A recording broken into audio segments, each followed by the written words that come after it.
से इस morning platform प्रार्थना समूह में मैं स्वागत करता हूँ। मेरे प्रियो, आइए हम उस महान प्रभु की हम आराधना करें, उस महान प्रभु को हम याद करें, उनको धन्यवाद कहें। आज के इस दिन के लिए पिता हम धन्यवाद देते हैं। तेरे महान उपकार और दया के लिए हम धन्यवाद देते हैं। ये आपने हम सबों को फिर से एक नया दिन, नया सुबह और एक नई आशा को लेकर के अपनी योजना को पूरा करने के लिए अपने यह दिन देखने को दिया, क्योंकि आपका वचन कहता है, मैं तुम्हारे लिए एक आशा में भविष्य की योजना बनाता हूँ, जो योजना हित की है, ना कि अहित की। प्रभु हम धन्यवाद देते हैं आपकी उस योजना के लिए जो आपने अनंत काल से ठहराया है। हम उसी योजना में चलना चाहते हैं। हमें इस योजना में चलने के लिए कृपा दीजिए, आशीष दीजिए।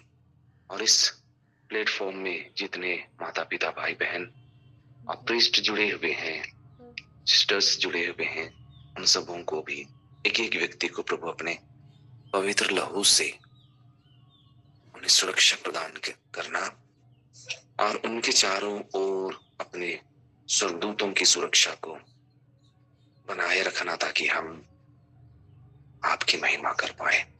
पवित्र आत्मा पिता, इस समय हमें अगुवाई कीजिए गीतों को गाने के लिए, आपकी महिमा करने के लिए, प्रभु यीशु की बड़ाई करने के लिए। हर बातों को पवित्र आत्मा पिता आपके अधीन करते हैं। हमारी अगुवाई कीजिए, प्रार्थना मांगते हैं प्रभु यीशु मसीह के नाम से, आमीन, आमीन। तो और एक बार आप सबों को जय यीशु। और चलिए हम लोग इस समय में हम प्रभु को याद करते हुए उसकी महिमा करें।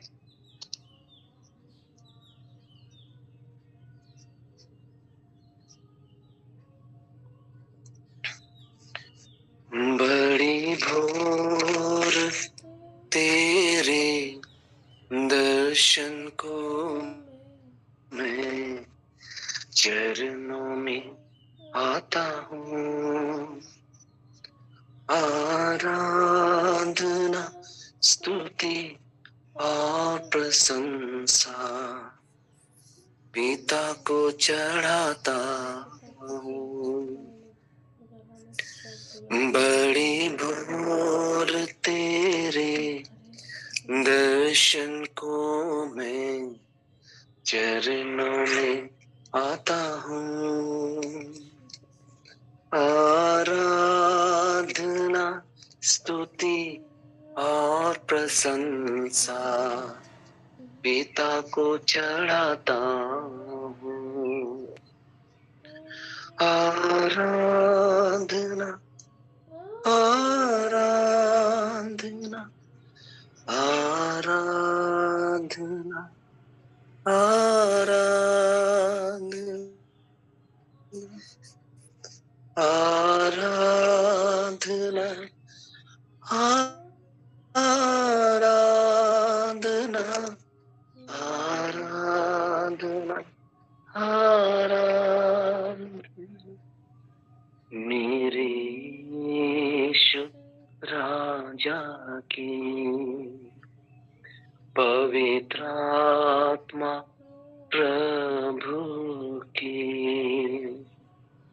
मेरे यीशु राजा की पवित्र आत्मा प्रभु की। बड़ी भोर तेरे दर्शन को मैं चरणों में आता हूँ। आराधना, स्तुति और प्रशंसा पिता को चढ़ाता हूँ। बड़ी भोर तेरे दर्शन को मैं चरणों में आता हूँ।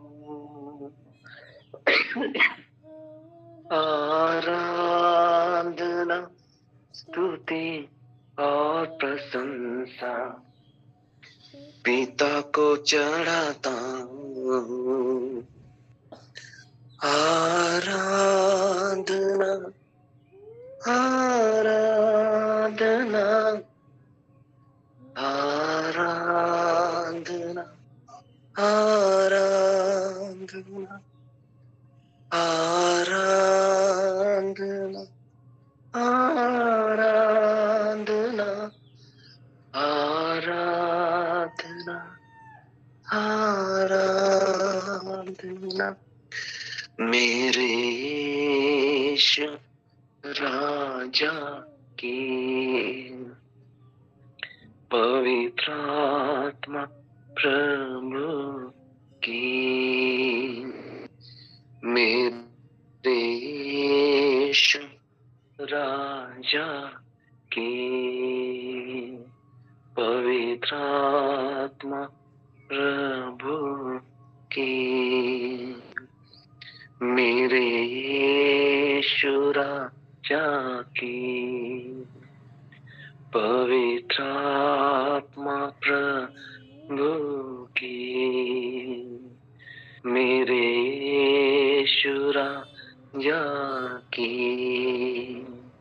पवित्र आत्मा प्रभु की।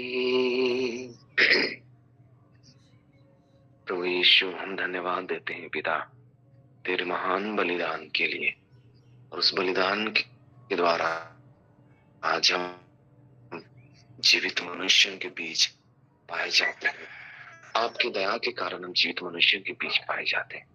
प्रभु, हमारे जीवन में कई सारी परिस्थितियां हैं, उन सारी परिस्थितियों की ओर हम देखते हैं और आपको पुकारते हैं। प्रभु, आपने कहा है कि जब तुम मुझे पुकारोगे तो मैं तुम्हारी सुनूंगा और तुम्हें उत्तर दूंगा। हे प्रभु, हमारी सुन और हमें उत्तर दे, और उन परिस्थितियों में, उन सारे बुरी परिस्थितियों में हमें विजय प्रदान कर। और हम आपको पुकारते हैं, प्रभु उठ खड़ा हो जा, प्रभु उठ खड़ा हो जा, जिससे तेरे शत्रु तितर वितर हो जाए। प्रभु उठ खड़ा हो जा, प्रभु उठ खड़ा हो जा, जिससे तेरे शत्रु तितर वितर हो जाए, और तेरे विरोधी तेरे सामने से भाग जाए। हालेलुया। तेरे विरोधी तेरे सामने से भाग जाए। प्रभु उठ खड़ा हो जा, प्रभु उठ खड़ा हो जा, जिससे तेरे शत्रु तितर हो जाए। प्रभु उठ खड़ा हो जा, प्रभु उठ खड़ा हो जा, जिससे तेरे शत्रु तितर वितर हो जाए, और तेरे विरोधी तेरे सामने से भाग जाए। हालेलुया। और तेरे विरोधी तेरे सामने से भाग जाए। प्रभु उठ खड़ा हो जा, हालेलुया। प्रभु उठ खड़ा हो जा, जिससे तेरे शत्रु तितर वितर हो जाए। प्रभु उठ खड़ा हो जा, प्रभु उठ खड़ा हो जा, जिससे तेरे शत्रु तितर वितर हो जाए और तेरे विरोधी तेरे सामने से भाग जाए। हालेलुया। तेरे विरोधी तेरे सामने से भाग जाए। प्रभु उठ खड़ा हो जा, प्रभु उठ खड़ा हो जा, जिससे तेरे शत्रु तितर वितर हो जाए। प्रभु उठ खड़ा हो जा, प्रभु उठ खड़ा हो जा, इससे तेरे शत्रु तितर वितर हो जाए और तेरे विरोधी तेरे सामने से भाग जाए। हालेलुया। तेरे विरोधी तेरे सामने से भाग जाए।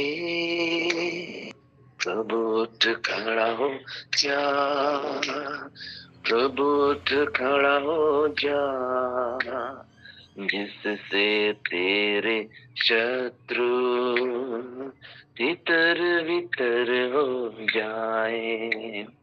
प्रभु उठ खड़ा हो जा, प्रभु उठ खड़ा हो जा, जिससे तेरे शत्रु तितर वितर हो जाए। प्रभु उठ खड़ा हो जा, प्रभु उठ खड़ा हो जा, जिससे तेरे शत्रु तितर वितर हो जाए और तेरे विरोधी तेरे सामने से भाग जा। हालेलुया। तेरे विरोधी तेरे सामने से भाग जा। हालेलुया। और तेरे विरोधी तेरे सामने से भाग जा। प्रभु उठ खड़ा हो जा,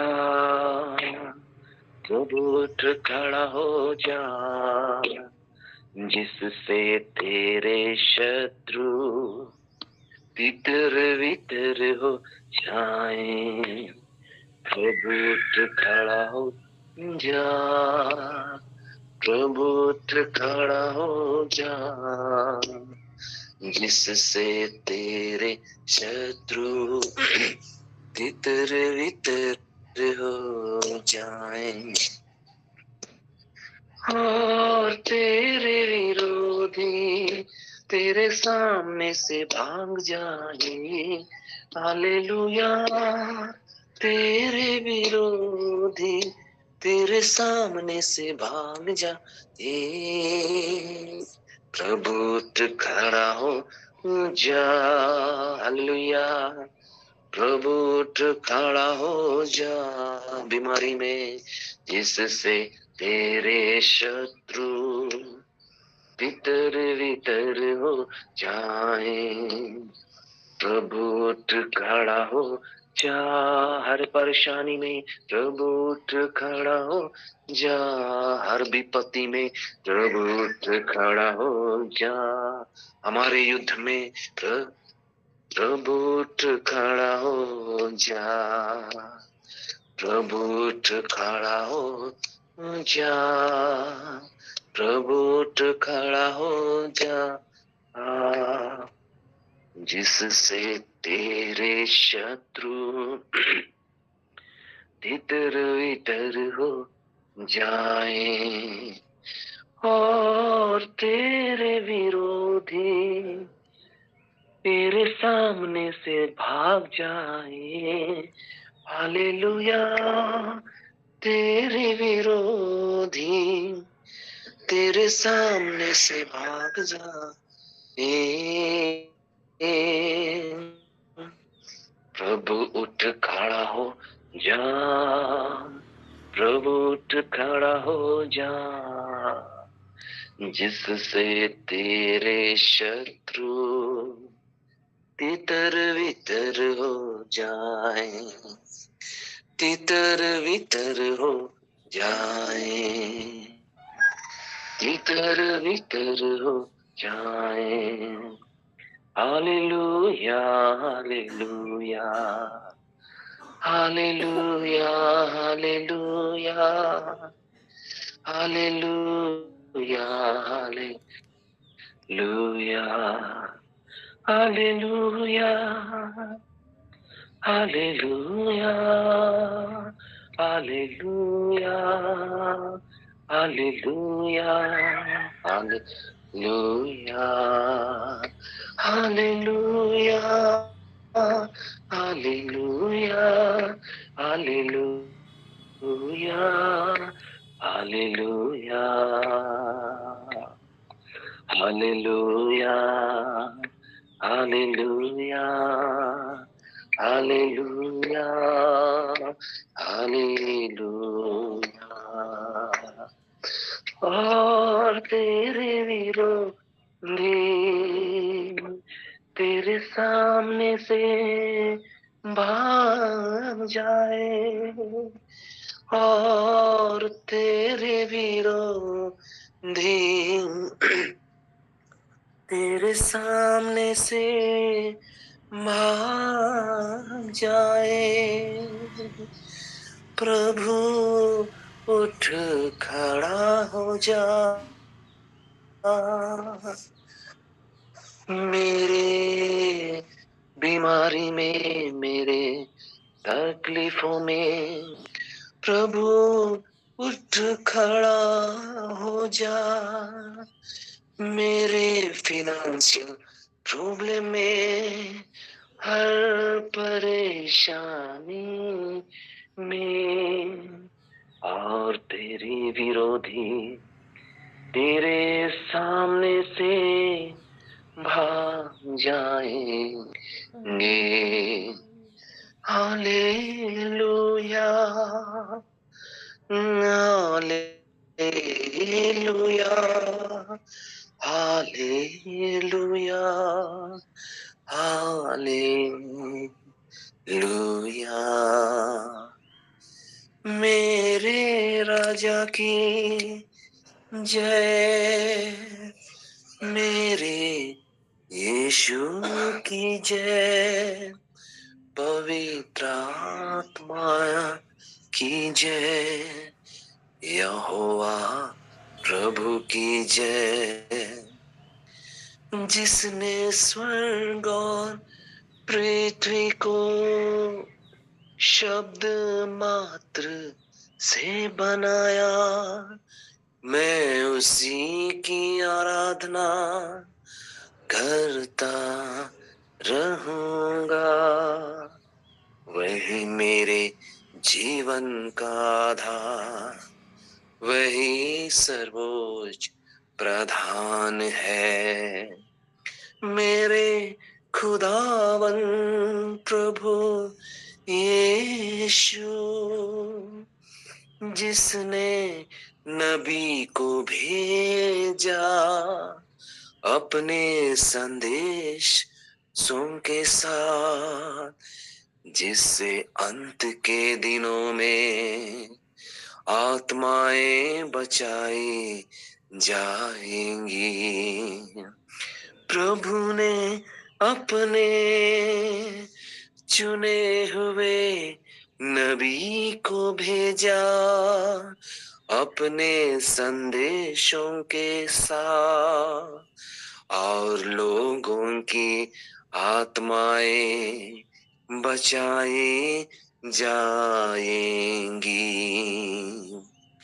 हालेलुया हालेलुया हालेलुया हालेलुया। धन्यवाद यीशु, धन्यवाद पिता, धन्यवाद पवित्र आत्मा, धन्यवाद यीशु, धन्यवाद पिता, धन्यवाद पावन आत्मा। आइए हम इस प्रार्थना में हम आगे बढ़ते हुए हम रोज मैम के अगुवाई में हम प्रार्थना में आगे जाएंगे। तो मैं रोज मैम को आमंत्रित करता हूँ आगे के जितने भी वचन को या प्रार्थना को लेकर भी अगुवाई करेंगे। तो रोज मैम, मैं आपको आमंत्रित करता हूँ। धन्यवाद यीशु, धन्यवाद पवित्र आत्मा। पवित्र पवित्र पवित्र सेनाओं के यहोवा पवित्र है, तेरा नाम पवित्र माना जाए। पिता, इस समय जब हम डिक्लेरेशन के सेशन की और हम जब आगे बढ़े, पवित्र आत्मा हमारी अगुवाई करना। Yes Lord Jesus, thank you Lord, thank you Yeshu. शरीफूरी खान तबाहाशो, we surrender everything to you Lord. Yes, we welcome you, Holy Spirit God. Lead us, guide us in every situation, Lord. Thank you, Jesus. Thank you, Holy Spirit God. आइए हम वचनों की घोषणाएं करें।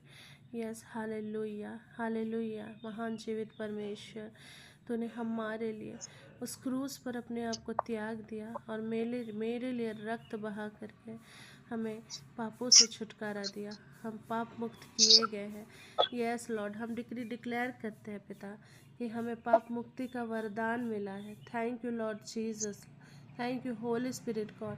हम डिक्लेयर करते हैं पिता कि जिस तरह वचन कहता है 1 पतरस 5:7, अपनी सारी चिंताओं को उन पर डाल दो क्योंकि उनको हमारा ध्यान है। यस, हमारे पिता को हमारा ध्यान है। वो रिखून तबाहाशो, हम अपनी सारी चिंताओं को उनको सौंप देते हैं। यस और हम डिक्लेयर करते हैं कि हमारे देखो शरे खून दला महाशरे खून दला महाशो, अरे खून दला, जॉय इज़ आवर पोर्सन। आनंदित होना हमारा भाग है।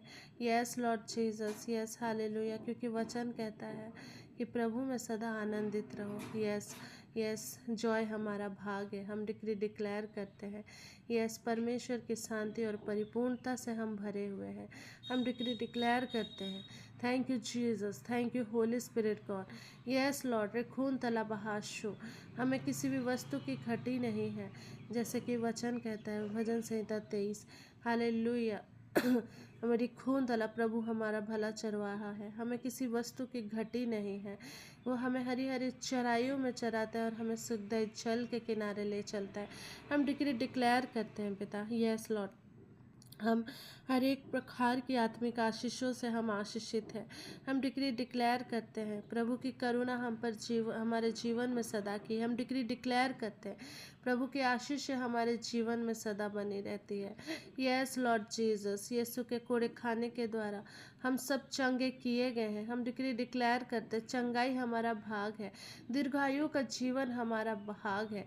हम डिक्लेयर करते हैं यस, हम हर एक खून तला, हम अपने हर एक क्षेत्र में हम आशीषित हैं, हम धन्य हैं। हम डिक्लेयर करते हैं हमारे हाथों के कार्य आशीषित है प्रभु यीशु के कारण।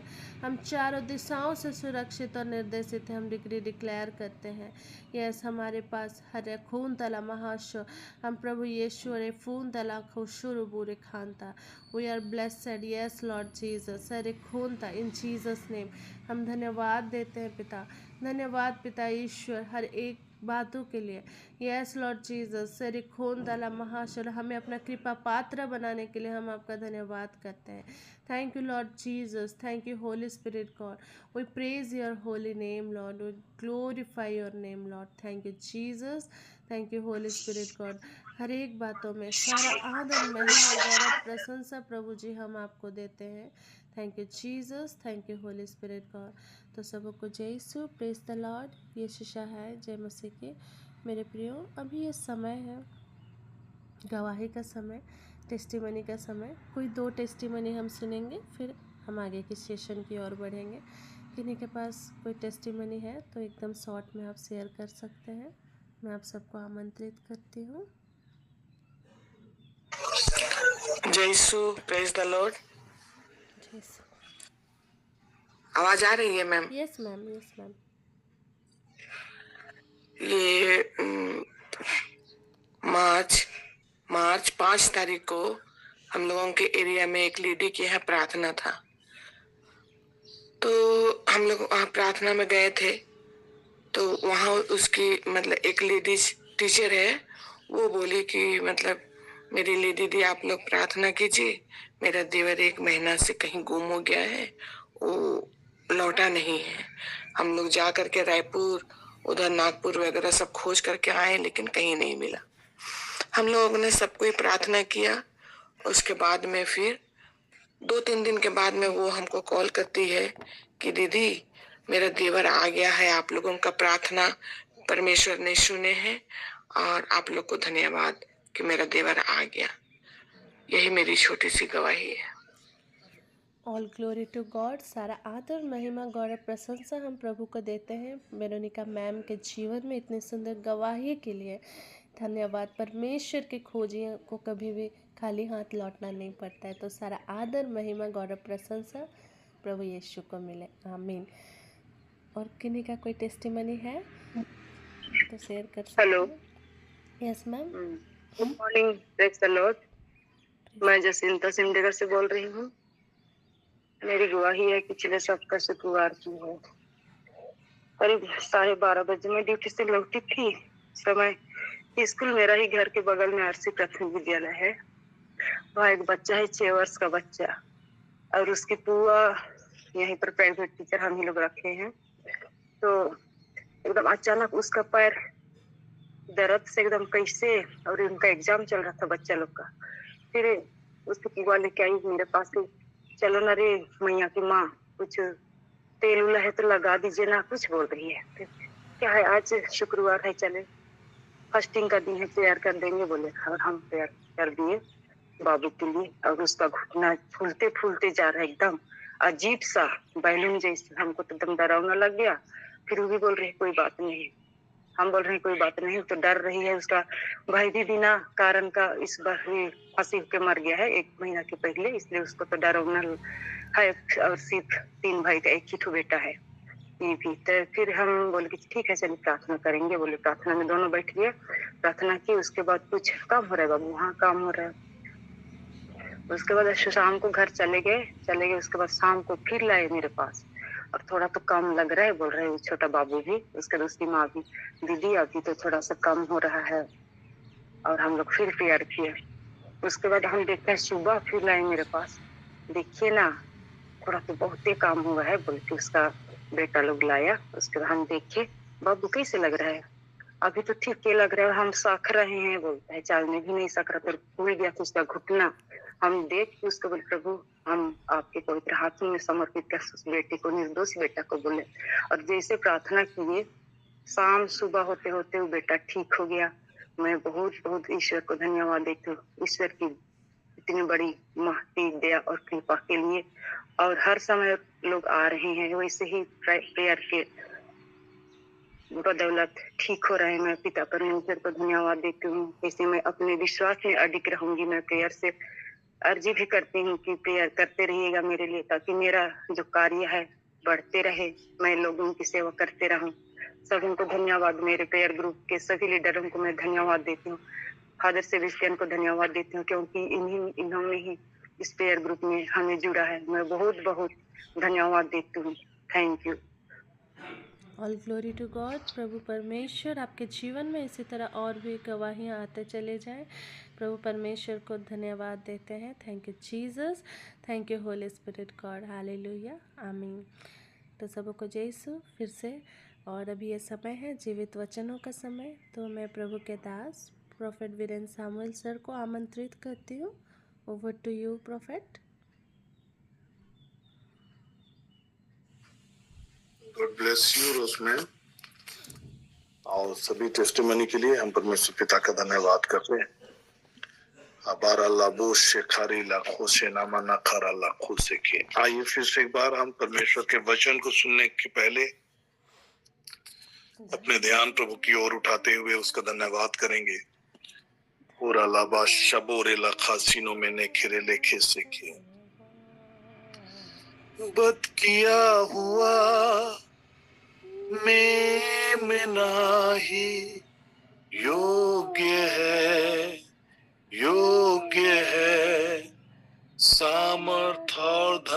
के योग्य है। ज्ञान और शक्ति, आदर और महिमा धन्यवाद के योग्य है। ज्ञान और शक्ति, आदर और महिमा धन्यवाद के योग्य है। Thank you Lord. यीशु, हम धन्यवाद करते हैं अपने वध होकर प्रभु अपने लहू के द्वारा हमें खरीदा है। हम धन्यवाद करते हैं कि आपके पवित्र लहू से हम शुद्ध और पवित्र किए जाते हैं। हम धन्यवाद करते हैं कि आपके पवित्र लहू के द्वारा हम धर्मी ठहराए गए हैं। Thank you Jesus, thank you Jesus. अब्बा पिता, धन्यवाद करते हैं आपने चाहा कि प्रभु यीशु मसीह रक्त बहाकर हम सबों के पापों का प्रायश्चित करे और हम विश्वास के द्वारा हम उसके फल को पाएं। पिता, हम धन्यवाद करते हैं कि यीशु ही प्रभु है। हम विश्वास करते हैं कि यीशु ही बलित मेमना है जो सारे संसार के पाप को हर लिया है। हम विश्वास करते हैं यीशु ही हमारा उद्धार करता है, हमारा मुक्तिदाता है, जो हमारे पापों को हर लेता है। Thank you Lord. आदर देते हैं, महिमा देते हैं प्रभु इस दिन के लिए फिर से एक बार, और इस ऑनलाइन प्लेटफॉर्म के जरिए जुड़े हुए हर एक प्रियजनों के लिए और हर एक प्रियजनों के जीवन में प्रभु इस सुधार की आशीष के लिए हम आपका धन्यवाद करते हैं। बाइबल कहता है,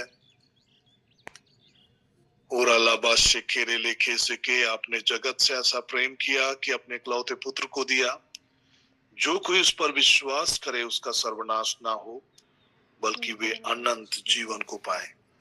पिता, हम धन्यवाद करते हैं इस अनंत जीवन की आशीष को हमारे लिए आपने सुनिश्चित किया है। मसीह यीशु पर विश्वास करने के द्वारा ये अनुग्रह हमारे जीवन का भाग है। पिता, हम धन्यवाद करते हैं। सारा आदर, सारा महिमा, गौरव प्रभु हम आपको देते हैं, हमारे उद्धार करता मसीह यीशु के नाम से, आमीन।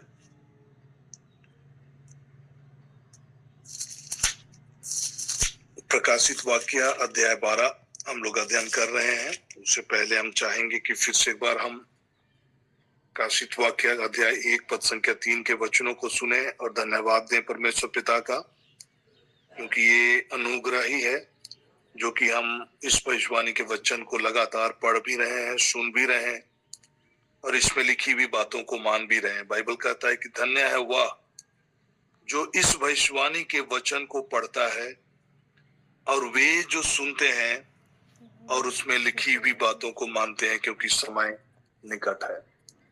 जब हम समय निकट है बातों को सुनते हैं, तो मैं फिर से आप लोग को रिमाइंड कराना चाहता हूं कि कितने लोग इन बातों को लेकर गंभीर हैं। हमारा क्रिश्चियन लाइफ, मसीही जीवन, इस पृथ्वी पर का जीवन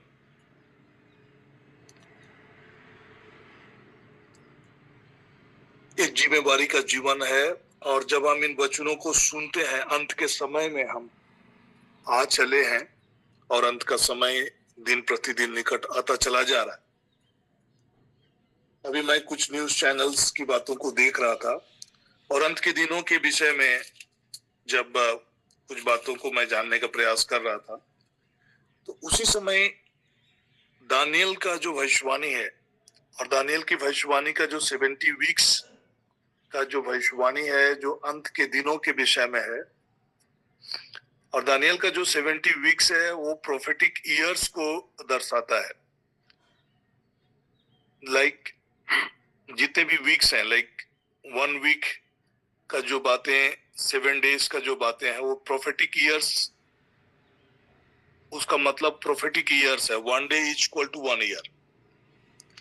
तो लास्ट वीक बोलने से 78th वीक जो है, लास्ट वीक 7 ईयर्स को इंडिकेट करता है। और एक प्रोफेटिक पोस्ट भी है उसमें, जब प्रभु यीशु मसीह के पृथ्वी पर आने का समय, वो राजाओं के राजा के रूप में यरूशलेम के नगर में प्रवेश करते हैं। खजूर की डालियों को लेकर लोग जब उनको राजाओं का राजा, प्रभुओं का प्रभु, उस समय से लेकर एक प्रोफेटिक पोस होता है और वो कलीसिया के रैप्चर के दिन तक वो प्रोफेटिक पोस में रखा गया है। कहने का मतलब ये जो प्रोफेसी दानियल का जो प्रोफेसी है वो शिफ्ट हो चुका है और अभी एक नया जो युग है, वो नया युग में हम लोग अभी जो जी रहे हैं वो ग्रेस पीरियड है, अनुग्रह का समय है। और ये अनुग्रह का समय जो हम लोग अभी जी रहे हैं वो भी अब अंत के कगार पर है और हम लोग 70th वीक के फुलफिलमेंट, जो भविष्यवाणी की फुलफिलमेंट की दिशा की ओर बढ़ रहे हैं। और जब हम प्रोफेटिक 70 वीक के प्रोफेसीज को ओर जाएंगे, दानियल के प्रोफेटिक भविष्यवाणी की ओर जाएंगे, तो उसमें बहुत सारी बातें जो है, जो आज मौजूदा समय में जो बातें घटित हो रही है,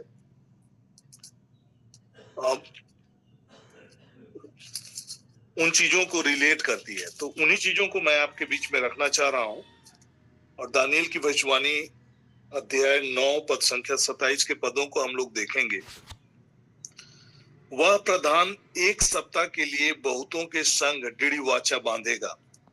1 सप्ताह मतलब प्रोफेटिक टाइमिंग में जो ये प्रोफेटिक वीक है, और ये prophetic week 1 week is equal to 7 years।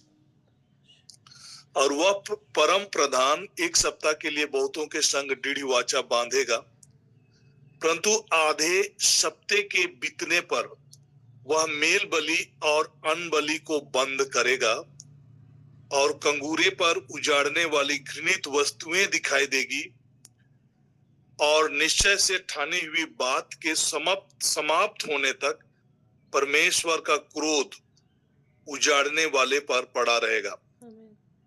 ये जो भविष्यवाणी ये अंत के समय में है, जब परमेश्वर का न्याय का प्रारंभ होगा और कैसे जो अंटिक्राइस्ट शुरुआती दौर पर शांति स्थापित करने के मानसा से या लोगों को वर्ल्ड पीस की ओर ले जाने के मानसा से जब वो कदम रखेगा और लोगों के साथ शांति वाचा बांधेगा, उस समय बहुत लोग भ्रमित होंगे। लेकिन वो आधे समय के बीच जाने का कहने का मतलब होता है कि इन बिटवीन जो ट्रिबुलेशन पीरियड का जो 7 years है, उसके बीच में वो पूरे कंट्रोल करेगा, जेरूशलेम पर पूरा कंट्रोल करेगा और टेंपल पर वो घुसकर उस टेंपल पर वो बैठेगा और अपने आप को गॉड की तरह अपने आप को प्रदर्शित करेगा और लोगों को मजबूर करेगा उसकी आराधना करने के लिए। और कई साइंस एंड वंडर्स, अगर हम चैप्टर 14 में जब जाएंगे, 13 और 14 में, तो उन चीजों को हम लोग जिक्र सुनेंगे कि कैसे एंटी क्राइस्ट चीजों को टेक ओवर कर जाएगा और कैसे सारी चीजें जो प्रकाशित वाक्य में जो लिखी हुई बातें हैं, कैसे पशु की आराधना करने के लिए लोग मजबूर किए जाएंगे और पूरा वर्ल्ड उनके कंट्रोल में कैसे आ जाएगा। उन सारी चीजों के विषय में यहाँ पर हम लोग जिक्र सुनते हैं। तो रेवलेशन चैप्टर 12 का हम लोग 12 पद से पढ़ेंगे। इस कारण हे स्वर्गों और उसमें रहने वालों मगन हो, हे पृथ्वी और समुद्र तुम पर हाय, क्योंकि शैतान बड़े क्रोध के साथ तुम्हारे पास उतर आया, क्योंकि जानता है कि उसका समय थोड़ा ही समय और बाकी है। जब अजगर ने देखा कि मैं पृथ्वी पर गिरा दिया गया हूं और उस स्त्री को जो बेटा जनी थी सताया, इस पर स्त्री को बड़े उकाब के 2 पंख दिए गए कि सांप के सामने से उड़कर जंगल में उस जगह पहुंच जाए जहां वह एक समय और समयों और आधे समय तक पाली जाए। मतलब एक सुरक्षित जगह में स्त्री, जो कि हम लोग इजराइल के रूप में देख चुके हैं कि इजराइल की जो लोग होंगे, और जो बेटा वो जनी थी उसको सताया, कहने का मतलब कि जो लोग इजराइल के यहूदी लोग जो लोग होंगे, वो लोग पर सताव शुरू होगा। और ये प्रोफेटिक वीक जो 70 वीक्स का जो चीजें हैं, जो कि इजराइल के लोगों के बारे में लिखी हुई है दानियल की पुस्तक में। तो ये सारी घटनाक्रम होना शुरू हो जाएगा और सताव की चीजें बहुत बढ़ती चली जाएगी। प्रभु यीशु मसीह ने भी इन विषयों में मत्ती के सुसमाचार में कई बातों को कहा है। तो मैं उन्हीं चीजों को कोरिलेट करना चाह रहा हूँ आज की। यहाँ पर जो प्रकाशित वाक्य में जो बातें लिखी हुई है, और वो स्त्री उड़कर जंगल में चली जाती है, एक सुरक्षित जगह में चली जाती है, और एक समयों और आधे समय तक पाली जाती है। ये जो बातें जो कही जा रही है, ये है ऑलमोस्ट ये 3.5 years का समय को इंडिकेट करता है। तो 24 का 15 वचन मत्ती का सुसमाचार, इसलिए जब तुम उस उजाड़ने वाली घृणित वस्तु को, जिसकी चर्चा दानियल भविष्यवक्ता के द्वारा हुई थी, पवित्र स्थान में खड़ी हुई देखो। जो पढ़े वह समझे। तब जो यहूदिया में हो वो पहाड़ों पर भाग जाए, जो छत पर हो वो अपने घरों में सामान लेने को ना उतरे, और जो खेत में हो वो अपना कपड़ा लेने को पीछे ना लौटे। ये उस समय की घटनाक्रमों को बताया जा रहा है जब एंटीक्राइस्ट प्रवेश करेगा और पूरे कंट्रोल ले लेगा। और अगर हम थेसलोनियंस के किताब में जाएंगे, अध्याय 2 पद संख्या 4 में, वो प्रभु यीशु मसीह के आगमन के विषय में लिखता है। उसके द्वितीय आगमन से पहले जो घटनाक्रम होंगी, उससे पहले एंटीक्राइस्ट जो होंगे वो मंदिर में प्रवेश करके मंदिर में बैठेगा।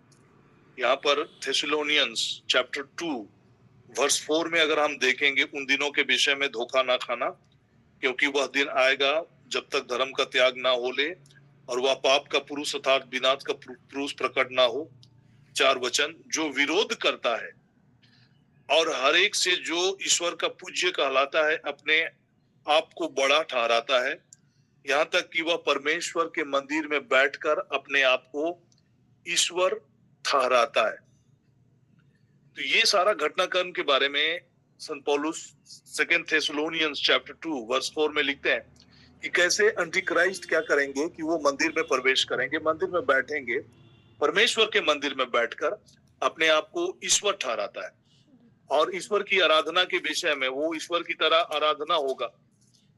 वो चैप्टर 13 में हम लोग ऑलरेडी उन चीजों को देखेंगे। रेवलेशंस के किताब में चैप्टर 13 में पूरा एंटीक्राइस्ट के बारे में लिखा हुआ है। तो अभी जो समय काल है जिसमें टेम्पल, और अभी अगर हम देखेंगे यरूशलेम में जो टेम्पल की जो बात हम करते हैं, वो टेम्पल अभी मौजूदा समय में है नहीं, क्योंकि रोमन साम्राज्य के समय में करीब 70 AD के अराउंड जो सेकंड टेम्पल था, सुलेमान का जो सेकंड टेम्पल था, वो गिरा दिया गया था और तहस नहस हो चुका था।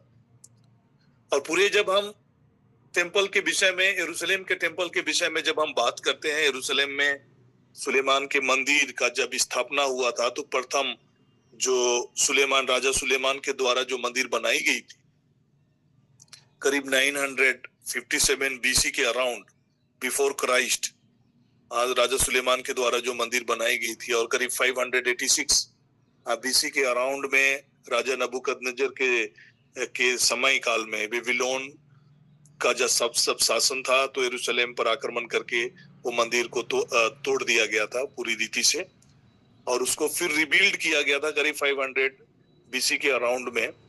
और वो प्रभु यीशु मसीह के समय के दौरान वो मंदिर था जहां से प्रभु यीशु मसीह लोगों को जब मंदिर में व्यापार करते हुए लोगों को पाए थे, तो उनको खदेड़ कर बाहर भी किए थे। तो प्रभु यीशु मसीह उसी मंदिर में कई बार जाते थे, लोगों को सुसमाचार की बातों को भी प्रचार करते थे। और वही मंदिर का जिक्र है जो कि लूका रचित सुसमाचार, संत लूकस के सुसमाचार अध्याय 4 पद संख्या 18 में हम चीजों को सुनते हैं, जहां पर वो प्रोफेटिक बातों को जो अयजाया का जो प्रोफेटिक बातें हैं, उन चीजों को वहां पर रिवील करते हैं। चैप्टर 4 का 18 में कि परमेश्वर का आत्मा मुझ पर छाया हुआ है।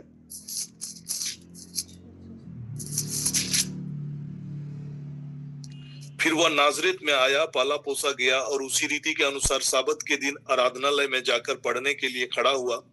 यशायाह भविष्यवक्ता की पुस्तक उसको दी गई और उसने पुस्तक खोलकर वह जगह निकाली जहां यह लिखा था, प्रभु का आत्मा मुझ पर है, इसलिए कि उसने कंगालों को सुसमाचार सुनाने के लिए मेरा अभिषेक किया है और मुझे इसलिए भेजा कि मैं बंदियों को छुटकारे का, अंधों को दृष्टि पाने का सुसमाचार प्रचार करूं और कुचले हुए को छुड़ाऊं और प्रभु के प्रसन्न रहने के वर्ष का प्रचार करूं। तब उसने पुस्तक बंद करके सेवक के हाथ में दे दी और बैठ गया और आराधनालय के सब लोगों की आंखें उस पर लगी थी। तब वह उनसे कहने लगा कि आज ही यह लेख तुम्हारे सामने में पूरा हुआ है। और ये प्रभु यीशु मसीह वहां पर लोगों को उस प्रोफेटिक बातों को जो आइजाया 61 के 1 में जो बातें वर्णित है, उन बातों का फुलफिलमेंट के बारे में लोगों को बताते हैं। लेकिन वहां भी लोगों ने उनको नहीं समझ पाया और उनसे बहस करने लगे और कहने लगे क्या यह यूसुफ का पुत्र नहीं है। और इस रीति से उनका ये बातें वहां पर होने लगी। और प्रभु यीशु मसीह कहता है, मैं तुमसे सच कहता हूं, कोई भविष्यवक्ता अपने देश में मान और सम्मान नहीं पाता है। तो इस प्रकार की बातें हुई थी। तो लोग उस समय में प्रभु यीशु मसीह को मेसाया के रूप में, उद्धारकर्ता के रूप में तब भी ग्रहण नहीं किए थे और आज भी बहुत सारे लोग प्रभु यीशु मसीह को उद्धारकर्ता के रूप में, खासकर इजरायली लोग, ग्रहण नहीं करते हैं। तो मैं इन सारी बातों को क्यों जिक्र कर रहा हूं, उस मंदिर के विषय में क्यों जिक्र कर रहा हूं, क्योंकि अंत के समय की ओर हम लोग जैसे बढ़ रहे हैं। थर्ड टेम्पल के रीबिल्डिंग के लिए अभी ऑलरेडी एक टेम्पल इंस्टीट्यूट का गठन ऑलरेडी इजराइल में हो चुका है और नेतन्याहू के द्वारा, और बहुत सारे लोग हैं जो टेम्पल इंस्टीट्यूट से जुड़े हुए हैं, वो मंदिर के रीबिल्डिंग को लेकर उनका प्रोसेस की बातों की शुरुआत अभी पूरा जोर शोर से इजराइल में ये बातें न्यूज़ों पर है। और उसके टेम्पल की तैयारियां, मतलब जितना भी जो रिक्वायरमेंट है टेम्पल के लिए, सब चीज का तैयारियां हो चुकी है। और एक रेड हाइफर होता है जिसका बलि चढ़ाए जाने के बारे में भी न्यूज चैनल्स में हम लोग लगातार सुनते आ रहे हैं। और प्रभु यीशु मसीह के जन्म से लेकर 2022 तक वैसा रेड हाइफर की खोज लगातार की जा रही थी, लेकिन वो मिल ही नहीं रहा था। मतलब वो परफेक्ट जो बुक ऑफ नंबर्स, जो गणना ग्रंथ में अध्याय 19 में जिस प्रकार का रेड हाइफर के बारे में जो वर्णन है, उस प्रकार का हर पैमाने में, मतलब उसे मेल खाने वाली चीजें रेड हाइफर मिल ही नहीं रहा था, जो कि 2022 में पहली बार ऐसा रेड हाइफर मिलना शुरू हुआ है। और लोग उस समय से मंदिर के निर्माण का प्रक्रिया ऑलरेडी प्रारंभ हो चुका है। और जैसे कि हम जानते हैं कि प्रभु यीशु मसीह के आने के पहले मंदिर का खड़ा होना इम्पोर्टेंट है, और अभी जब टेक्नोलॉजी जो है उसके हिसाब से मंदिर का खड़ा होना वो कितना फास्ट हो सकता है, और उनकी तैयारियां पूरी जब हो चुकी है, तो हम उस समय काल में अभी हम लोग पहुंच चुके हैं कि जब वो चीजें बनना प्रारंभ हो जाएगा। एंड ट्रिबुलेशन पीरियड का जो 3.5 years के बाद में ही वो भविष्यवाणी है जहां पर मंदिर में एंटीक्राइस्ट प्रवेश करेंगे। और उनके प्रवेश होने के विषय में जो बातें कही गई है कि इजराइल के लोग यरूशलेम को छोड़कर भागेंगे, यहूदिया को छोड़कर भागेंगे। जैसा कि मैंने मत्ती के सुसमाचार में जो बातों को आपके बीच में रखा, जहां प्रभु यीशु मसीह लोगों को बताते हैं, आगाह करते हैं कि जब आप उस प्रकार की घटनाक्रम को होते हुए देखो, दानियल नबी के भविष्यवाणी की बातों को होते हुए देखो, तब आप लोग यरूशलेम को, यहूदिया को छोड़कर वहां से भाग जाना। इस प्रकार की बातों को वो लिखते हैं। इसलिए जब तुम उस उजाड़ने वाली घृणित वस्तु को, जिसकी चर्चा दानियल भविष्यवक्ता के द्वारा की गई थी, पवित्र स्थान में खड़ी हुई देखो, तब जो यहूदिया में हो वो पहाड़ों पर भाग जाए, जो छत पर खड़े हो वह अपने घर में सामान लेने के लिए ना उतरे, जो खेत में हो वह अपना कपड़ा लेने को पीछे ना लौटे। उन दिनों में जो गर्भवती और दूध पिलाती भी होंगी उनके लिए हाय, प्रार्थना किया करो कि तुम्हें जाड़े में या सबत के दिन भागना ना पड़े, क्योंकि उस समय ऐसा भारी क्लेश होगा जैसा जगत के आरंभ से ना अब तक हुआ और ना कभी होगा। तो ये सारी चीजों के विषय में हम लोग यहाँ पर जो बातें सुन रहे हैं, यही चीज का रिफ्लेक्शन प्रकाशित वाक्य के जो अध्याय 12 में जो हम लोग सुन रहे हैं, वो सारा चीज उन्हीं के गैप को ये करता है, भरता है। और जो भी जो डॉटेड बिंदु को कनेक्ट करता है। तो यहाँ पर जो बातें हम सुन रहे हैं कि कैसे सताव की चीजें होंगी, सताया जाएगा। 13 वचन, जब अजगर ने देखा कि मैं पृथ्वी पर गिरा दिया गया हूं और उस स्त्री को जो बेटा जनी थी सताया। स्त्री इजराइल को इंडिकेट करता है और बेटा जनी थी जो इंडिकेट करता है, और पूरे इजरायलियों के विषय में यहाँ पर उनका वो इंडिकेट कर रहा है।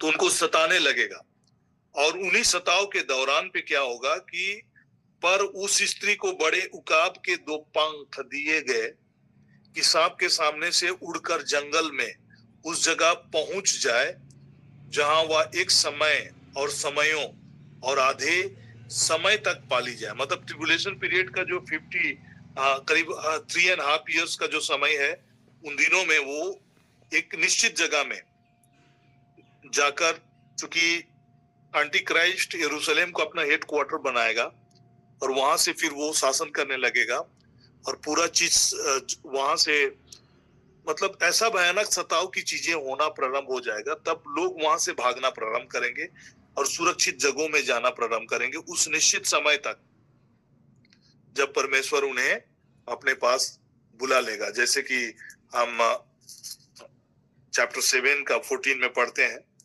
मैंने उन्हें, हे स्वामी तू जानता है, और उसने कहा कि ये वे हैं जो महाक्लेश में से निकाल कर आए हैं, जिन्होंने अपने अपने वस्त्र मेमने के लहू में धोकर श्वेत किए हैं। तो इनको भी परमेश्वर अपने पास, जो लोग बिलीव करना शुरू करेंगे, उनको अपने पास बुला लेंगे। तो उन दौरान पे ऑलरेडी ये सारी चीजें, घटनाक्रम ऑलरेडी हो रही होगी। 1,44,000 के जो लोग होंगे वो सुसमाचार प्रचार के कामों को कर ही रहे होंगे, और 2 विटनेस जो हैं ऑलरेडी वे अपने कामों को कर रहे होंगे। तो साइमल्टेनियसली ये सारा चीज हो रही होंगी। और जितने भी चीजों को यहाँ पर हम लोग चैप्टर वाइज चूंकि पढ़ रहे हैं, तो इसमें एक विषयों को लेकर हम लोग डील कर रहे हैं। तो साथ में ये सारा चीज एक साथ हो रहा होगा। 1,44,000 एक तरफ प्रचार कर रहे होंगे, 2 विटनेसेस भी अपने कामों को कर रहे होंगे, और इजराइल के लोग तब तक ये समझ जाएंगे कि सही मसीहा, जिसको वो लोग मसीहा समझकर शुरू में शांति वाचा का जो उनका एक ट्रीटी, पीस ट्रीटी साइन करते हैं, वो वास्तव में वो मसीहा नहीं है।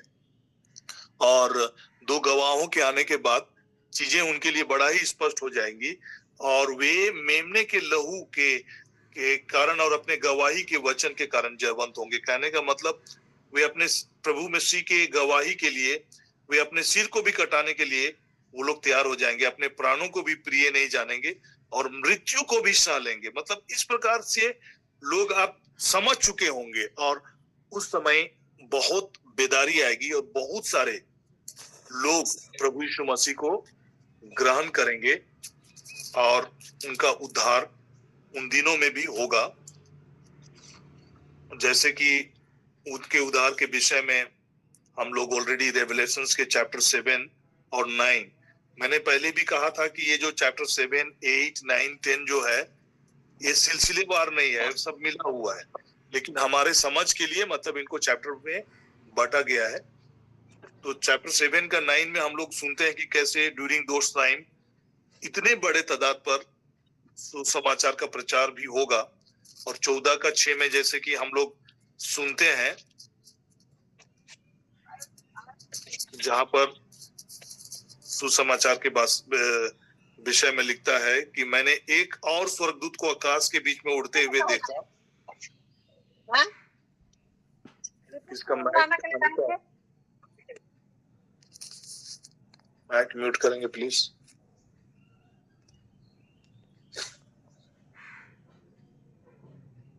Hallelujah, thank you Jesus.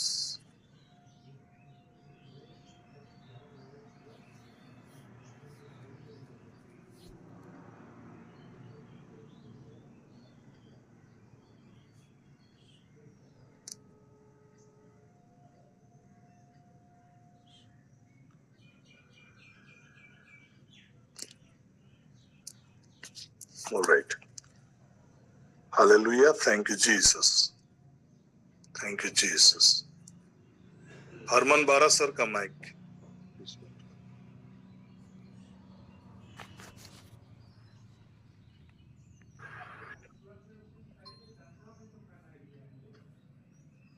पूरा लाबाशा पूरे लाखासी नमन पूरे लोगों बेखेरे लोगों पूरे लोगों. ओके. तो यहाँ पर जैसे कि हम सुन रहे हैं कि आकाश से स्वर्गदूत उड़ते हुए जिसके पास पृथ्वी पर रहने वालों के लिए हर एक जाति और कुल और भाषा और लोगों को सुनाने के लिए सनातन सुसमाचार था. तो इन दौरान पे ऑलरेडी सुसमाचार की बातें बड़े तादाद पर होगा और परमेश्वर की योजना के तहत बहुत सारे लोग उद्धार की बातों को पाएंगे, क्योंकि उस दौरान पे कैसे लोग बिलीव करना शुरू करेंगे. ये एंटी क्राइस्ट लोग को भ्रमित करेगा, कई प्रकार के चिन्ह और चमत्कार को दिखाएगा. और चूंकि दैट टाइम इतने सारे हम लोग ऑलरेडी जैसे कि चैप्टर 6 में जब हम मोहरों को खोलने के विषय में ऑलरेडी सुन चुके हैं, तो थर्ड मोहरें जब खोली जाएंगी उस समय क्या क्या चीजें होंगी, कैसे अकाल होगा और कैसे भूकंप होंगे और कई प्रकार की जो नेचुरल क्लाइमेटीज होंगे जिसके द्वारा बहुत सारे लोग अपने जान को भी खोएंगे. तो ये सारी चीजें हो रही होंगी. 1/4 से अधिक लोग अकाल से, मरी से, वन पशुओं से मारे जाएंगे. उन दौरान पे लोगों को ये समझ में आ जाएगा कि जो भी देवी देवताओं की ओर को वो अपनी सुरक्षा के लिए जिन पर वो बिलीव कर रहे होंगे उनकी तबाही को देखेंगे और कोई उनकी रक्षा नहीं कर पाएगा. तब लोग इन सुसमाचार की ओर अपना ध्यान फिराएंगे और वे बिलीव करने लगेंगे और सच्चे परमेश्वर की ओर फिर लौटेंगे. और 9वें वचन में हम लोग पढ़ते हैं, इसके बाद मैंने दृष्टि की और देखो, 7 का 9वां वचन, हर एक जाति मतलब वर्ल्ड के जितने भी जो जाति हैं, हर एक जाति और हर कुल और लोग और भाषा में से एक ऐसी बड़ी भीड़ जिसे कोई गिन नहीं सकता था, श्वेत वस्त्र पहने और अपने हाथों में खजूर की डालियां लिए हुए सिंहासन के सामने और मेमने के सामने में खड़ी थी. और वे बड़े शब्द से पुकार कर कहती थी, उद्धार के लिए हमारा परमेश्वर का जो सिंहासन पर बैठा है और मेमने का जय जयकार हो. तो ये सारे चीजें साइमल्टेनियसली होगा. और उन दिनों में सताव की चीजें, अजगर के बारे में जो लिखा हुआ है, शैतान के बारे में जो लिखा हुआ है कि उन दिनों में उनका क्रोध भड़क जाएगा और वो सताव को और तीव्र कर देगा और इतना भयानक तरीके से चीजें होना शुरू हो जाएगा और इजराइल के लोग अपना जेरूसलेम को छोड़कर भागना प्रारंभ करेंगे. 15 वचन में लिखता है, और सांप ने उस स्त्री के पीछे अपने मुंह से नदी के समान पानी बहाया कि उसे इस नदी से बहा दे. समुद्र में भी कई प्रकार की गतिविधियां होना प्रारंभ होंगी, उथल पुथल होंगे, उफान आएंगे, सुनामी की तरह चीजें होना शुरू हो जाएगा. और रिसेंट दिनों में हम लोग अभी कई ऐसा घटनाक्रम को सुन रहे हैं न्यूज चैनल्स में. अगर आप देखेंगे तो लिवाइथान के बारे में आप चर्चा सुन रहे होंगे, और जबकि लिवाइथान के बारे में हम कभी चर्चा करेंगे, बाइबल में ऑलरेडी जिक्र किया गया है लिवाइथान स्पिरिट के बारे में. और अगर आप यूट्यूब में भी अगर आप कभी देखेंगे तो उसके बारे में बहुत सारे न्यूज आपको दिखाई देगा. और ये 2025 में ही सबसे ज्यादा आना शुरू हो गया है और इनके जरिए समुद्र में बहुत सारे हलचल हो रहे हैं. तो यहाँ पर जो 15 वचन में जो बातों को हम लोग पढ़ रहे हैं, और सांप ने उस स्त्री के पीछे अपने मुंह से नदी के समान पानी बहाया कि उसे इस नदी से बहा दे, परंतु पृथ्वी ने उस स्त्री की सहायता की और अपना मुंह खोलकर उस नदी को जो अजगर ने अपने मुंह से बहाई थी पी लिया. और वही अजगर के विषय में जो भी हम लिवाइथान स्पिरिट के बारे में सुनेंगे तो एक बहुत बड़ा ड्रैगन या सांप की तरह, सी मॉन्स्टर की तरह उनको प्रदर्शित किया जा रहा है.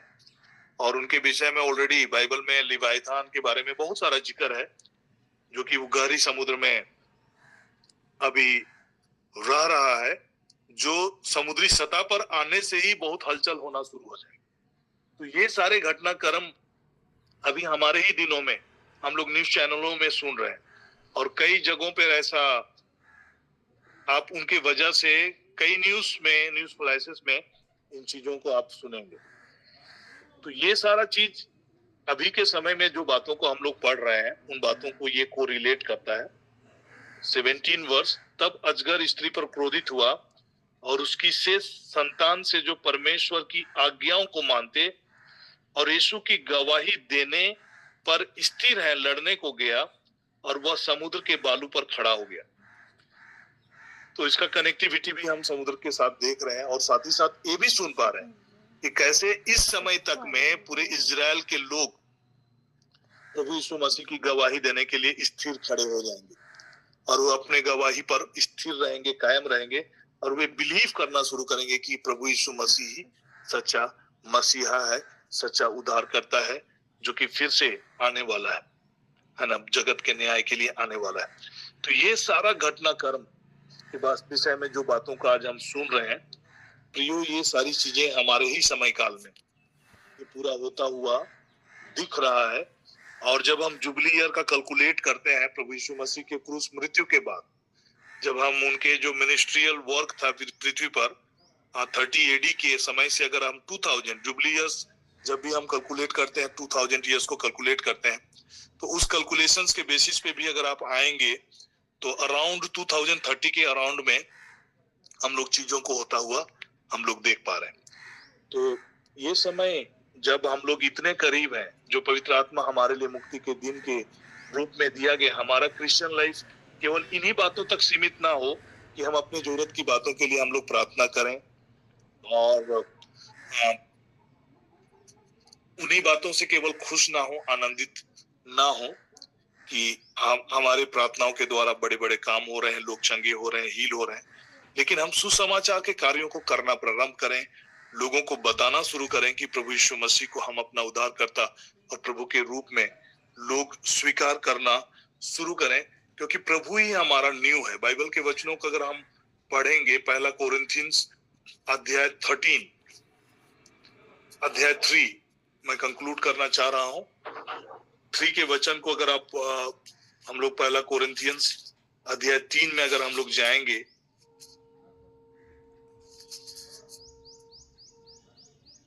उसका 9-10 की बातों को मैं आपके बीच में पढ़ना चाह रहा हूं। 10 से लेकर हम लोग पढ़ेंगे। परमेश्वर के उस अनुग्रह के अनुसार जो मुझे दिया गया है, मैंने बुद्धिमान राजमिस्त्री के समान नींव डाली और दूसरा उस पर रद्दा रखता है, परंतु हर एक मनुष्य चौकस रहे कि वह उस पर कैसे रद्दा रखता है, उस नींव पर कैसे हम अपने आप को बिल्डअप करते हैं, क्योंकि उस नींव को छोड़कर जो पड़ी है वह यीशु मसीह है और कोई दूसरी नींव नहीं डाल सकता। हमारा जो क्रिश्चियन का लाइफ है, हमारा क्रिश्चियन लाइफ का जो नींव है वो मसीह है और मसीह के नींव ऑलरेडी नींव डाली जा चुकी है, मसीह ने उस नींव को डाल चुका है। हम लोग अलग से कोई और नींव नहीं डाल सकते, केवल उस नींव के ऊपर में हम बिल्डअप कर सकते हैं, उसके ऊपर में हम बना सकते हैं। तो हम लोग क्या बना रहे हैं, अपने जीवन को कैसे निखार रहे हैं, कैसे हम मसीह हमारा नींव है, मतलब मसीह जीवन को जब हम अपनाने के बाद हम कैसे अपने जीवन को हम लोग बना रहे हैं, कैसे उस नींव के ऊपर में हम कैसे बिल्डअप कर रहे हैं, कैसे हम चीजों को बना रहे हैं, वो डिपेंड करता है क्या सही में हमारा व्यक्तिगत जीवन में मसीह का झलक है, मसीह का पहचान है, क्या हम सचमुच में मसीह के लिए जी पा रहे हैं। यदि कोई उस नींव पर सोना या चांदी या बहुमूल्य पत्थर या काठ या घास या फूस का रदा रखे तो हर एक का काम प्रकट हो जाएगा, क्योंकि वह दिन उसे बताएगा, इसलिए कि आग के साथ प्रकट होगा और वह आग हर एक का काम को परखेगा कि कैसा है। जिसका काम उस पर बना हुआ स्थिर रहेगा वह मजदूरी पाएगा।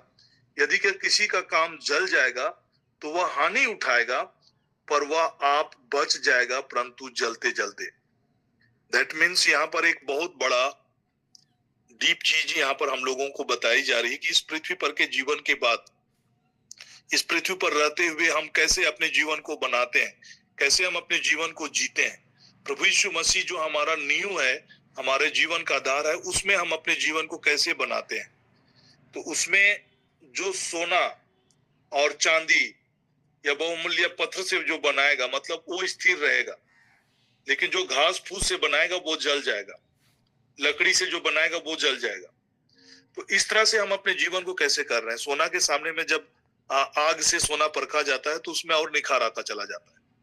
तो हमारा लाइफ जितना हम मसीह के स्वभाव के आधार पर मसीह का जीवन को जिएंगे तो हम सभी को ही बचेंगे। यहाँ तक कि उद्धार का कामों को भी हम लोग यहाँ पर देखते हैं कि यदि किसी का काम जल जाएगा तो वह हानि उठाएगा पर वह बच जाएगा। मतलब अगर जो प्रभु यीशु मसीह को अपना जीवन को सौंपेंगे, उद्धारकर्ता मुक्तिदाता के रूप में अपना जीवन को स्वीकार ये करेंगे तो उनका जीवन बच जाएगा। भले ही वे पृथ्वी पर का जीवन उनका कैसा ही रहा, उनके कामों का रिवार्ड से वो मिस होंगे, वंचित होंगे, लेकिन उनका जीवन बच जाएगा। वे हानि उठाएंगे। हानि किस चीज के उठाएंगे? हमारा इस पृथ्वी पर का जीवन अगर अच्छा नहीं है, परमेश्वर के सुसमाचार के मुताबिक जीवन अगर हम नहीं जी रहे हैं तो हम मजदूरी पाने से हम लोग वंचित होंगे, हमें रिवार्ड मिलने से हम वंचित होंगे और हमारा काम भले ही जलेगा लेकिन हम लोग बच जाएंगे, उद्धार पाएंगे। तो इसीलिए ये उद्धार का संदेश हमें हर एक लोगों तक पहुंचाना है। सुसमाचार की बातों को हर एक लोगों तक पहुंचाना है और बताना है कि हम लोग इतने करीब हैं। हम अपना जीवन को प्रभु यीशु मसीह को अपना मुक्तिदाता और प्रभु के रूप में हम अपना जीवन को हम सौंपें और जो भी बचा हुआ समय इस पृथ्वी पर का समय है उस समय को हम लोग सही रीति से जीना प्रारंभ करें। क्योंकि जितने भी भविष्यवाणी की किताबों में हमने शुरू में ही जब हम इन बातों को पढ़ते हैं, अध्ययन करते हैं तो बार बार इन बातों को हम लोग बोलते हैं कि धन्य है जो भविष्यवाणी के वचन को पढ़ता है, धन्य है वे जो सुनते हैं, धन्य है वो जो मानते हैं, क्योंकि समय निकट है। और इन्हीं विषयों में जब हम चर्चा कर रहे हैं, डिटेल चैप्टर वाइज चीजों को देखने का प्रयास कर रहे हैं, तो जो भी अभी मौजूदा समय में जो भी चीजें घटित हो रही है, अगर हम अपने आंख कान खुला रखेंगे तो हम लोग समझ पाएंगे कि हम लोग कितने करीब हैं। तो उसी रीति से हमारा लाइफ पवित्र आत्मा की सहभागिता में जब हम अपने जीवन को जिए और अपने आप को तैयार करें, साथ ही साथ अपने लोगों को भी तैयार करें और अपने आप को डेडिकेट करें परमेश्वर के कामों को करने के लिए। क्योंकि हम लोग अगर रिवार्ड के विषय में बात सुनेंगे, चर्चा सुनेंगे, तो प्रभु यीशु मसीह ऑलरेडी जब अंत के दिनों के विषय में बातें करते करते लोगों को बताने लगते हैं और उस दृष्टांत के बारे में बताते हैं जब उनका स्वामी के आने का समय निकट है और जब वो आएगा तो अपने नौकरों को ऐसा करता हुआ पाएगा।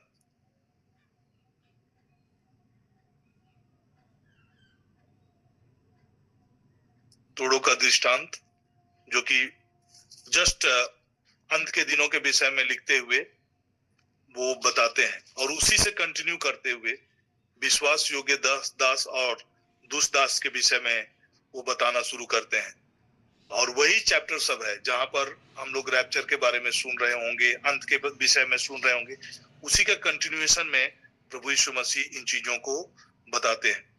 तो 24 का वचन को मैं पढ़ रहा हूं, 24 का अध्याय को, जहां पर हम लोग सुनते हैं 40 में, उस समय 2 जन खेत में होंगे, एक ले लिया जाएगा, दूसरा छोड़ दिया जाएगा। 2 स्त्रियां चक्की पीसती रहेंगी, एक ले ली जाएगी और दूसरा छोड़ दी जाएगी। ये रैप्चर के विषय में कहता है। 44 के वचन को मैं पढ़ रहा हूं। इसलिए तुम भी तैयार रहो, क्योंकि जिस घड़ी के विषय में तुम सोचते भी नहीं हो, उसी घड़ी मनुष्य का पुत्र आ जाएगा। और उसी से हमारी तैयारी से जुड़ी हुई बातें आगे 45-46 में लिखता है। अतः वह विश्वास योग्य और बुद्धिमान दास कौन है, जिसे स्वामी ने अपने नौकरों चाकरों पर सरदार ठहराया कि समय पर उन्हें भोजन दे। धन्य है वह दास जिसे उसका स्वामी आकर ऐसा ही करते पाए। मैं तुमसे सच कहता हूं कि वह उसे अपनी सारी संपत्ति पर अधिकार ठहराएगा। परंतु यदि वह दुष्ट सोचने लगे कि मेरे स्वामी के आने में देर है और अपने साथी दासों को पीटने लगे, पियंकड़ों के साथ खाए पिए, तो उस दास का स्वामी ऐसे दिन आएगा जब वह उसकी बाट ना जोहता हो, और ऐसा घड़ी जिसे वह ना जानता हो।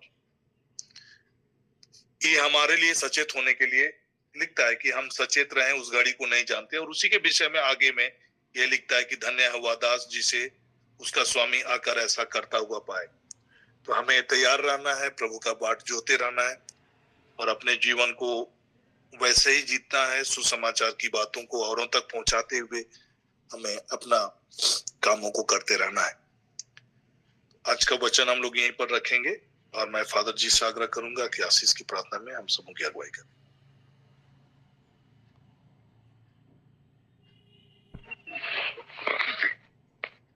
धन्यवाद के साथ में हम आज के दिन को प्रभु के हाथों में समर्पित करते हैं। महान और जीवित परमेश्वर तू महान है, सर्वोच्च है और सचमुच तूने हमारे जीवन के द्वारा बहुत सारे कार्यों को हर एक मनुष्यों के द्वारा करना चाहता है। और इसलिए जब हम समर्पित हो जाते हैं अपने जीवन को, अपने कार्यों को प्रभु में, अपने जीवन को हम देखते हैं तो स्वयं प्रभु यीशु हमारे लिए कार्य करता है। हर समय जहाँ कहीं भी हम जाते हैं प्रभु हमारे संग संग चलने वाला ईश्वर, अपने दूतों को भेज करके हमारी रक्षा करने वाला ईश्वर हम सबों को बहुत प्यार करते हैं।